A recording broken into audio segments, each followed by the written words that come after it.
Hey everybody, Keith Dotson here, and in this video I want to talk about this simple little carte de visite that I recently acquired from a local shop. There's a little bit of history attached to this photograph, and I thought it might be interesting to talk about.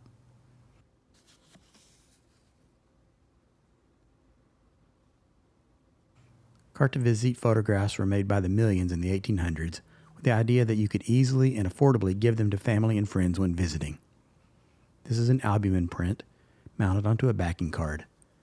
I bought this for $2.50 at an antique shop, and as you can see, it's got a fold in it, which is unfortunate, but the seller had written on the card that it's from the 1880s, and that is not correct.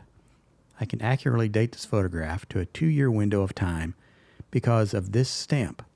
The stamp is the reason I decided to buy this in the first place, and I assumed it was a postage stamp, but it's actually a 3-cent tax stamp. The stamp features an engraving of George Washington based on the famous portrait by artist Gilbert Stuart. Tax stamps were used for a wide variety of products like liquor, cotton, tobacco, and patent medicine. You know, that fake stuff sold in bottles by snake oil salesmen back in the Old West.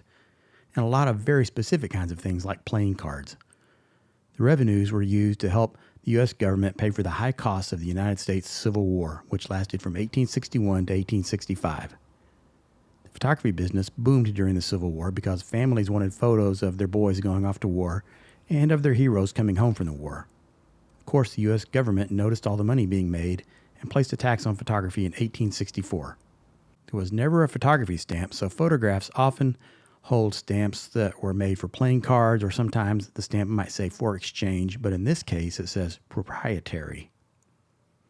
Because all photographs, including albumin prints, were printed using the sun, photographers said they were being taxed on the use of sunlight. Photographers began complaining about the tax immediately, saying it was unfair because they were already paying higher costs on their materials because of the war. And after 2 years, they successfully convinced the U.S. government to remove the tax, if you can believe that. That means I can accurately date this photograph to sometime between September 1, 1864 and August 1, 1866. By the way, the war debt wasn't paid off until 1883, according to Wikipedia. Stamps were usually canceled by the photographer, meaning they were marked by hand with a pen or rubber stamped. This one is pretty rare in that it does not appear to be canceled.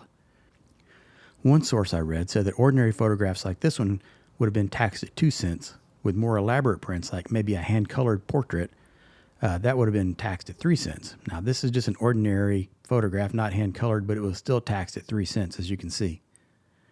You'll notice the back of the photograph also holds the photographer's stamp. This image was made by the studio of Evans & Prince in York, Pennsylvania. That studio was founded by Scottish-born immigrant Fitz James Evans Sr. in 1858 and later joined by Mr. Prince.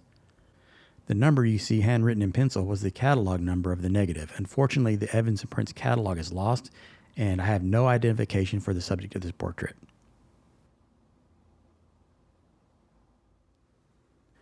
Well, I hope you enjoyed learning this little bit of photography and tax history. Certainly something I knew nothing about until I researched this photograph.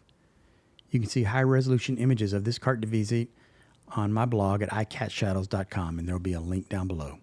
Thanks for watching, everybody.